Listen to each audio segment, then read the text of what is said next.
लोकसभा चुनाव के महासंग्राम के बीच इस वक्त हमारे साथ मौजूद हैं बीजेपी के राष्ट्रीय महासचिव तरुण चुग जी। तरुण जी, सबसे पहला सवाल ये है कि 5 चरण के मतदान हो चुके हैं, बीजेपी को कहाँ देखते हैं आप? जनता का रुझान मोदी जी के साथ है और मैं ऐसा समझता हूं कि 5 चरणों का ही अगर परिणाम लगाएं तो भारतीय जनता पार्टी बहुमत के आगे है।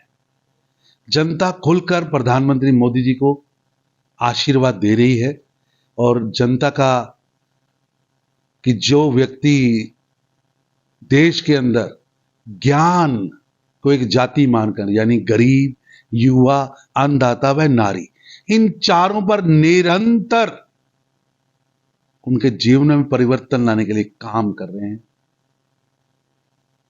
देश की जनता वो देख रही है कि किस तरह 25 करोड़ गरीबों के जीवन में परिवर्तन आया है, कैसे 11 करोड़ घरों में शौचालय पहुंचे हैं, 11 करोड़ घरों में रसोई गैस पहुंचा है, 14 करोड़ घरों में पीने का पानी पहुंचा है, 80 करोड़ गरीबों को अनाज मिल रहा है।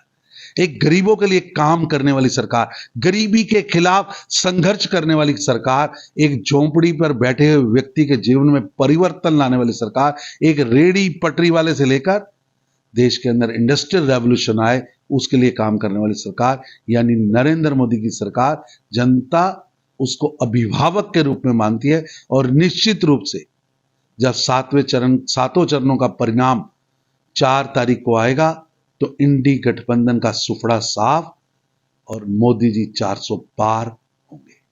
लेकिन राहुल गांधी तो कहते हुए नजर आए हैं कि इस बार 250 पार भी नहीं कर पाएंगे। ऐसा है कि राहुल गांधी जी की जितनी आयु है शायद उससे भी 5-7 सीटें कम कांग्रेस पार्टी लेगी।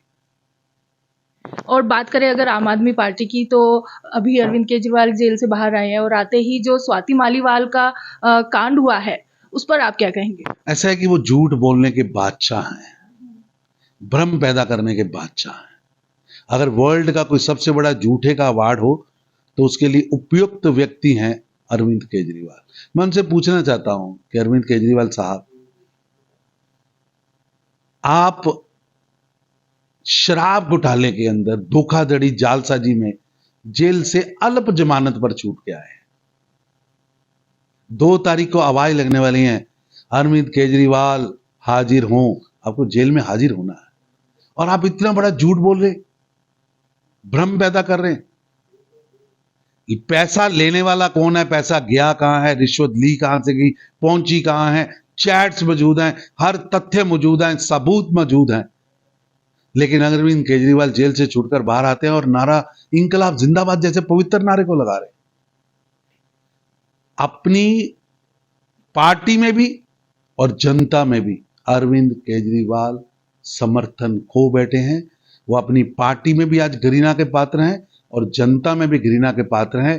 लोग समझ रहे हैं कि आज आम आदमी पार्टी किस तरह महिला उत्पीड़न कर रही है, कैसे एक महिला को मुख्यमंत्री के आवास के अंदर पीटा जाता है। रजस्व पीड़ा में महिला को पेट में लातें मारी जाती है, छड़ी से पीटा जाता है, बालों से घसीटा जाता है। वो अपील करती है, कहारती है, लेकिन धृतराष्ट्र बने अरविंद केजरीवाल दुशासनों और दुर्योधनों को तो शरण देते हैं, लेकिन इस चीर हरण पर बोलते नहीं। लेकिन अरविंद केजरीवाल का तो कहना है कि ये सब जो है वो बीजेपी कर रही है, क्योंकि आम आदमी पार्टी बड़ी पार्टी बनती जा रही है देश की। वैभव के हाथ में छड़ी हमने दी थी, आपके ऑफिस में उसको पीए हमने नियुक्त किया है। आपकी पूरे देश के अंदर जमानतें जब्त हो रही हैं। गोवा में आपका खाता नहीं खुलता, सभी कैंडिडेट जमानत जब्त होती है, गुजरात में जमानत जब्त होती, उत्तराखंड में जमानत जब्त होती, और आप कह रहे बड़ी पार्टी 20 सीटों पर तो कुल लड़ नहीं रहे हैं। आप क्यों झूठ बोल रहे हैं?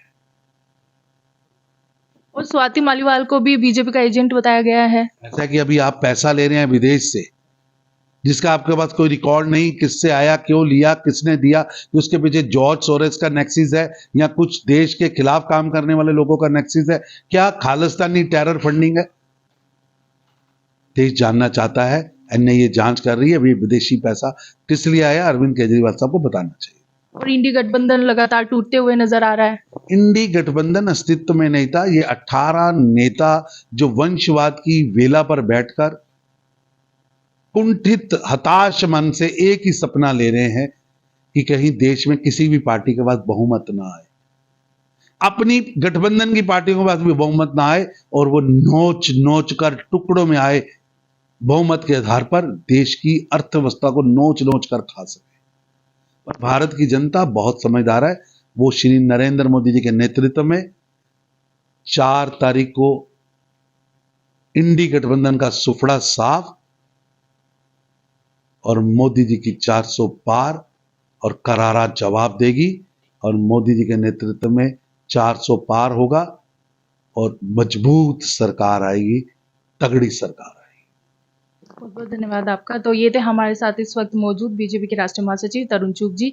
मीनाक्षी श्रीयान, सुदर्शन न्यूज, दिल्ली।